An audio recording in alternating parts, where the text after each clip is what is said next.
Academic supervisor. আমাদের মাঝে আজকে প্রধান অতিথি হিসাবে যাকে পেয়েছি, এই অল্প দিনের মধ্যে যিনি সখিপুর মানুষের শুধু শিক্ষা প্রতিষ্ঠান নয়, যিনি সখিপুর মানুষের হৃদয় গভীর জায়গায় জায়গায় করে নিয়েছেন, তার দক্ষতা, আন্তরিকতা, ভালোবাসা দিয়ে আমাদের সেই প্রিয় উপজেলা নির্বাহী কর্মকর্তা মহোদয় জনাব আব্দুল রনি আমাদের মাঝে উপস্থিত হয়েছেন।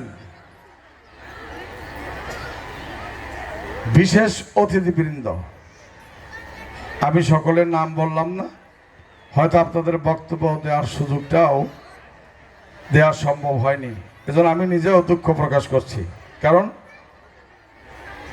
সময়ের বড় অভাব, যার কারণেই আপনাদের এই সুযোগটা দিতে পারেনি কর্তৃপক্ষ। আমাদের মাঝে উপস্থিত অত্র বিদ্যালয়ের সহকারী প্রধান শিক্ষক, সম্মানিত শিক্ষক, শিক্ষয়িত্রীবৃন্দ, অভিভাবকবৃন্দ, আমার আদরের স্নেহের ছাত্র ছাত্রী ভাই বোনেরা, সকলের প্রতি সশ্রদ্ধ সালাম, আসসালামু আলাইকুম ওয়া রাহমাতুল্লাহ। আমি বিভিন্ন প্রতিষ্ঠানে গিয়ে যে ধরনের বক্তব্য বা কথাবার্তা বলি, আজকে একটু ব্যতিক্রমধর্মী কথা হবে, কারণ সকল বিদ্যালয়ে কম বেশি সমস্যা থাকে। এখানেও অনেক সমস্যা আছে দেখা যাচ্ছে। আমি বিদ্যালয়টি চিনি, জানি। এই ইউনিয়নের আমি একসময় চেয়ারম্যান ছিলাম, মোটামুটি অনেক দিন বলা চলে।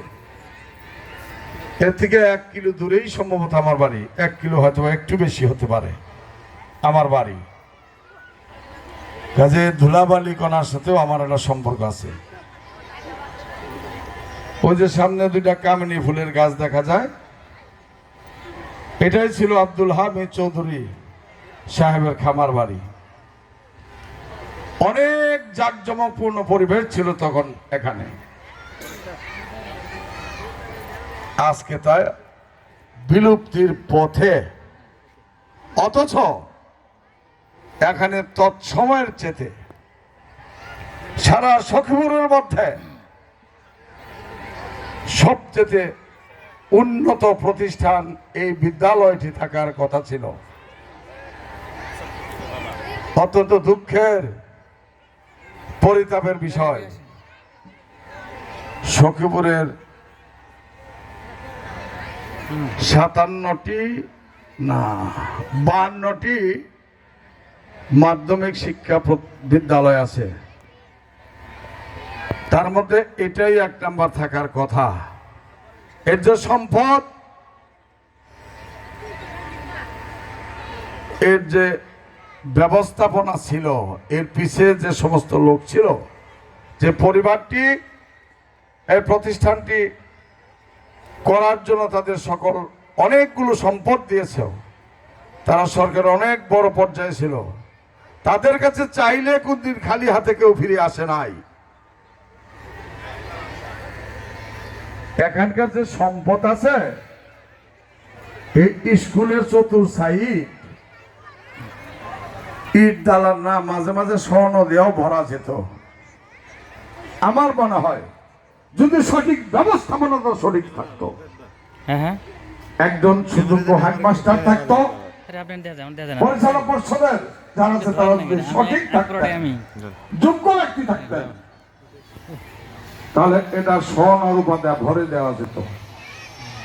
সেই লোকাই বিদ্যালয়ের পিছিয়ে ছিল জনাব আবু সাইদ চৌধুরী, সাবেক রাষ্ট্রপতি।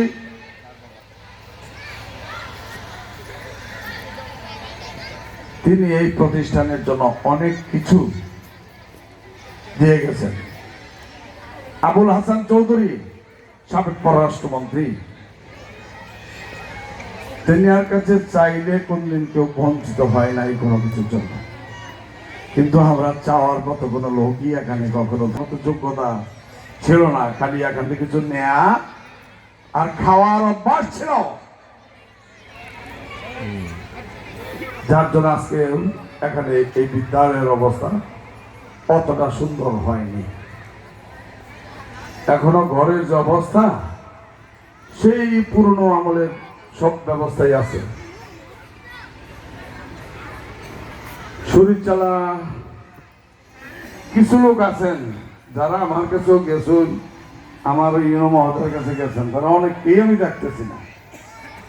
আর তারা খেই ভাবে হয়েছেন কিনা আমার উপরে বা আমাদের মাধ্যমিক কি একাডেমিক সুপারভাইজার উপরে এবং আমাদের ইউনো মহোদয়ের উপরে আমি জানি না। তবে এতটুকু বলবো, খেপা হওয়ার কোনো বা গোসার আর হওয়ার মতো কোনো ঘটনাই চলবা। আপনাদের আশা, আপনাদের চাহিদা বাস্তবায়ন হবে, এটা আমি বিশ্বাস করি। কারণ আমরা যোগ্য, দক্ষ, সুযোগ্য একজন উপজেলা নির্বাহী কর্মকর্তা পেয়েছি। আমাদের মাধ্যমিক শিক্ষা অফিসার এবং একাডেমিক সুপারভাইজার। আমি কিছুটা সহযোগিতা করি সকল সময়, তেনাদের কিছু পরামর্শ সবসময় দিয়ে থাকি, পাশে থাকার চেষ্টা করি। আপনাদের কথাগুলো সকল সময় আমি তুলে ধরি। এই যে গত 5ই আগস্টের আগে যে সরকারটা গেল, এটির কি বইলা কমো আর জানি না, আপনারা ব্যাখ্যাই জানেন। বহুদিন কইছে, আজকে ওটির আর কিছু কবার চাই না।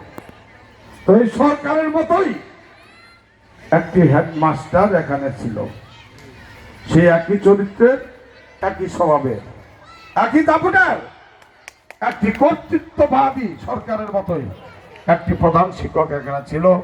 এখনো তিনি দায়িত্বেই আছে। আমি তাকে বলেছিলাম, আমার ইউনো মহোদয়ের, তিনি বলেছিলেন একজন হেডমাস্টার যতক্ষণ তার চাকরি আছে ততক্ষণ তিনি স্কুলে যাবে। এটা যেতে না পারলে প্রশাসন থাকে না, কাজে তিনি যেন যেতে পারে ওখানে। আমাকে অনেক সময় ভাই বলে, অনেক সময় সাধু সাহেব বলে, অনেক সময় সভাপতি সাহেব বলে। আমি অত্যন্ত সম্মান শ্রদ্ধা করি, আমাকে অভ্রন্ত সম্মান শ্রদ্ধা আদর করে, ভালোবাসে। আমি তো তেনার সম্মানার্থে বলেছিলাম, হেডমাস্টার স্কুলে যাবে, আসবে, কোনো প্রতিবন্ধকতার সৃষ্টি হবে না। আমি সুরিচালার প্রত্যেকটি মানুষকে বলেছিলাম, এই যে মঞ্জু, ওই হলো স্কুলের প্রতিবাদী ছেলে, ওর কারণে আজকে এই সকল তথ্য। ওই যে কয় কি করতে জানি, কেঁচু বেরিয়ে গেছে, কেঁচু করতে সাপ বেরিয়েছে, ওই এই দরখাস্তটা করেছিল। এখানকার অনিয়ম এবং বৈষম্য এবং এই যে কি কয়, শুধু অনিয়ম বলে ছাড়বে না, চুরি চামঠামি যেটা কয়, এক খোলা বাংলায় যেটা অর্থ আত্মসাৎ, এটা লাখ লাখ টাকা বলতে হবে না, কোটি কোটি টাকা যিনি আত্মসাৎ করে খেয়েছেন। নিয়োগ বাণিজ্য, এখানে সভাপতি যেই হয়েছে 1 কোটি টাকা করে টাকা নিয়ে গেছে। এই বিদ্যালয়ে অনেক সরঞ্জাম ছিল, সেই সরঞ্জাম শওকত মোহন সাধারণ সাহেব রাতে চুরি করে নিয়ে মহিলা কলেজে নিয়েছে। এই গ্রামের লোক সাক্ষী আছে, মিথ্যা না সত্য? এখানকার সায়েন্সের যত যন্ত্রপাতি সকল কিছু চুরি করে নিয়ে উনি সভাপতি হয়ে মহিলা কলেজ করেছে, ওখানে নিয়েছে সব। এখানে কোনো জিনিসের অভাব ছিল না, সব ভরপুর ছিল এক সময়। আজকে তার চিহ্ন ভিন্ন নাই। আমি মনে করি সব কিছু লুটেরা লুটপাট করে নিয়েছে। ওই ছেলেটা প্রতিবাদ করেছে, আমি ওকে সহায়তা করেছি। ওর উপর অনেক জুলুম অত্যাচার করা চেষ্টা করছে। থানা তো সপ্তাহে 3 বার 4 বার হুমকি দিচ্ছে ধরার জন্য। ওসি সাহেব, দরগা সবাইছে, আর্মি পর্যন্ত হয়েছে। আমার সম্মান ইউনো মহোদয় মাঝে মাঝে রাগ করছে, আমি খুইলাই বলি, কারণ একজন হেডমাস্টারের গায়ে হাত দেওয়া মোটেই আমাদের সমুচিত না। আইন আছে, বিধি মোতাবেক তাকে অপসারণ করা হবে, কিন্তু তার গায়ে হাত দেওয়াটা আপনাদের সম্মুখীন হয় নাই, এটা আমি বলবই।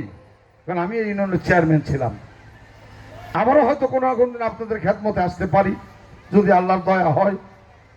আমি বলি না কোনোদিনই আমি একটি রাজনৈতিক দল করি, দলের প্রধান হিসাবে এই থানার আমাকে এটা বলতেই হবে, সেটা করা ঠিক হয় নাই। কিন্তু তিনি যে কর্মকাণ্ড করেছে তাতে এর চেয়ে বেশি করা উচিত। কিন্তু তাই বলে তো তাকে আমরা আইন হতে তুলে, সে তার স্বভাব খারাপ, সে চুরি করেছে, আমরা আইন হাতে তুলে নেবে কেন? বিচার আছে, আইন আছে, তার বিচার হবে। আপনারা কোনোদিন এই কাজটি আর করবেন না। তাকে আসতে বলেছি, সে আসে নাই। গতকালকের আগের কাল মানে পরশু দিনও তার মামা একজন শিক্ষা অফিসার, সে বলেছিল ভাই ওনাকে একটু যাওয়ার সুযোগ করে দেন। আমি ধমকের সরে তারে বলছিলাম আমার ছোট ভাই, তাকে কেউ না করে নাই তো, তুই পাঠা, তুই বলি আমি ছোট ভাই, যেহেতু আমাদের ইউনো মহোদয় মাধ্যমিক শিক্ষা অফিসার, একাডেমিক সুপারভাইজার, তিনজনই বলেছে, আমি ওনাদের সামনেও তাকে বলেছি তুমি স্কুলে যাও ভাই, তোমার কোনো সমস্যা নেই। সে আসে নাই, কারণ কারো কথাই সে শোনে না। চোরে তো ধর্মের কাহিনী শোনার কথাই না। আমি আজকে তাই বলবো, সুরিচালা আমার গ্রামের পাশেই, এটা আমারই গ্রাম, আমার এলাকা। মাননীয় মহোদয় আপনি এসেছেন, আমাদের শিক্ষা সুপারভাইজার সাহেব এসেছেন, একাডেমিক সুপারভাইজার সাহেব এসেছেন, আপনার কাছে বিনয়ের অনুরোধ, এখানে তো হাত তুলতে কোন ছাত্র ছাত্রী মানুষে এক হাত না, 4 হাত তোলার সময় ঠ্যাং শুদ্ধা, মনের খুব এতটুকু হাত হারিয়ে দেয় আমি জানি। আজকে তো খেলাধুলা হয়েছে, দোকানপাট নিয়ে ব্যস্ত, আর তো আমরা আসছি শেষ বেলায়, শুরু হয়েছে সকালে, ওরা একটু ক্ষুধার্ত পরিশ্রান্ত, যার কারণে মানুষ ছুটাছুটি রয়েছে। আমার মনে হয় সবই আপনারা জানেন তার ওয়াইফের চাকরির ব্যবস্থা কিভাবে হয়েছে, কোনো নিয়োগ নাই, পরীক্ষা নাই, জানে না হনে না, মাস্টারদের বেতন তুলে খাইতেছে। আমি জানি সেটা নাই, তার বেতন ভাতা বন্ধাদি হয়ে গেছে আমার ধারণা মতে, আমি যা শুনেছি, যে রিপোর্ট আপনারা দিয়েছেন, তার চাকরিটা নাই বা থাকবে না। এবং জনাব হেডমাস্টার কি নাম, কফিলউদ্দিন সাহেব, এই এলাকার মানুষের দাবি আহাজারি আকাঙ্ক্ষা, তিনি আবার এই এলাকায় এই বিদ্যালয়ে যদি শিক্ষক হিসাবে প্রতিষ্ঠিত হতে পারে, তাহলে এলাকার মানুষ থাকবে না। তারা আর্তনাদ করে বুক ফেটে, অনেকে মরে যেতে ইচ্ছে করবে কান্নায় দুঃখে। সকলেরই কথা আমি জানি, কি আপনাদের মনের কথাটা কি?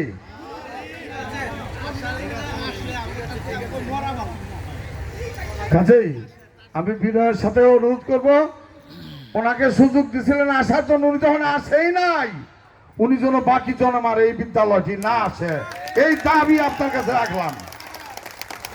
কোন ভাবে উনি যাবো গা জায়গা, উনি কি একবারে যাবো গা, নাকি পেনশন নিয়ে যাবো, না বদলি খালি বদলিমু, তার জন্য আলাদা আইন যদি সরকার করে থাকে তাহলে হোক, আমার আপত্তি নাই।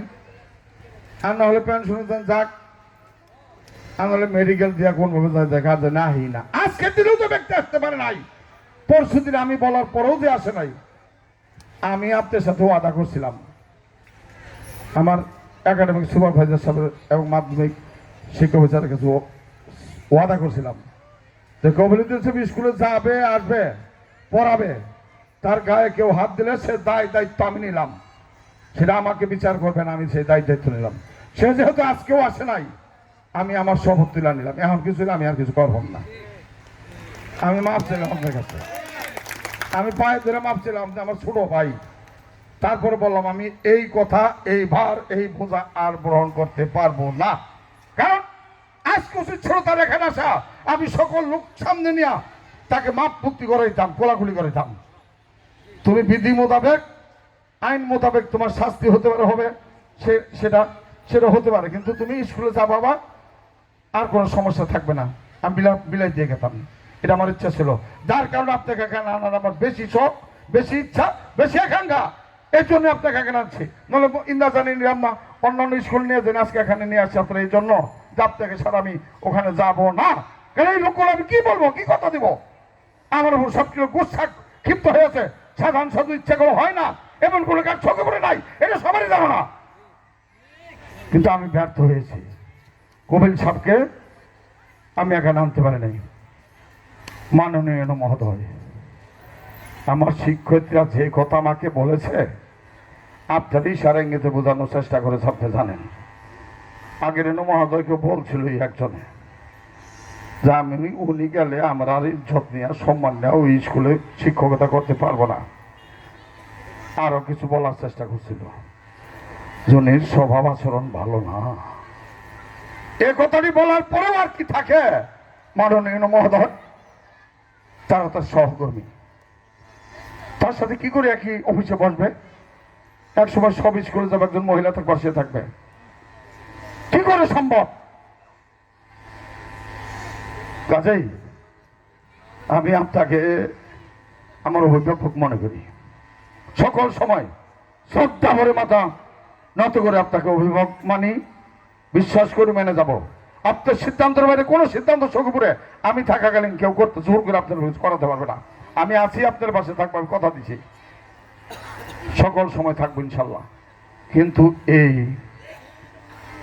অনৈতিক লোকটি যাতে এখানে আর না আসে, তার ভাবে আইনগত ব্যবস্থা নেওয়ার আহ্বান জানিয়ে আমার নেতা অ্যাডভোকেট আহমেদ খান একদিন আমাকে বলেছিল যে সাধারণ সাজ ভাই, আমি সুরিচাল স্কুলের সভাপতি হব, ওখানে কি হয়েছে আমি দেখব। পরবর্তীতে যখন কবির সম্পর্কে তিনি তথ্য সংগ্রহ করলেন, আমার আজকের প্রধান অতিথি ইউরো মহোদয়ের সামনে আমি বারবার তাকে রিকোয়েস্ট করছি, হাতে পায়ে ধরেছি যে আমি কথা দিয়ে ফেলেছি, ভাই আপনাকে সভাপতি নাম লিখে ফেলছি, আমার ইউরো মহোদয় রাজি, আমি রাজি, সবাই রাজি, এলাকাবাসী রাজি, আপনাকে হতেই হবে। তিনি উল্টো পায়ে ধরে ফেলাম, নাহলে 10 বার কইছে। একাডেমিক সুপারভাইজার সেদিন ছিলেন, তিনি হয় নাই যে পদ ভাই যেন আছে হেন আমি যাবো না, এই কথাই বলছে আমার নেতা, এই ভাষাই বলছে। কারণ তার স্বভাব আচরণ তিনি সবই জানেন, জানার পরে তিনি এখানে হতে চান নাই। আমি বলেছি আমার আজকের ইউনো মহোদয়কে যে আপনি যাকে খুশি আপনি দেন এখানে অতিথি, কি সভাপতি, আমাদের কোনো আপত্তি নাই, কি অভিভাবক প্রতিনিধি, যাকে মন চায় আপনি দেন, কোনো কথা আমরা বলবো না। আপনার পছন্দ, হেডমাস্টারের পছন্দ, যাকে খুশি তাকেই দেখ।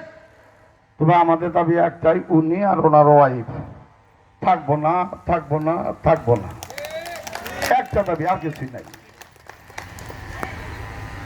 সভাপতি আমার আনোয়ার ভাই হোক, আমাদের ইঞ্জিনিয়ার সাহেব হোক, আমার কোনো আপত্তি নাই। এরপরে যে নিয়মিত কমিটি হবে তখন আপনি হবেন এটা সভাপতি, দাবি করলাম এলাকার পক্ষ থেকে। আমাদের ইউনো মহোদয় এই প্রতিষ্ঠানের সভাপতি হবে।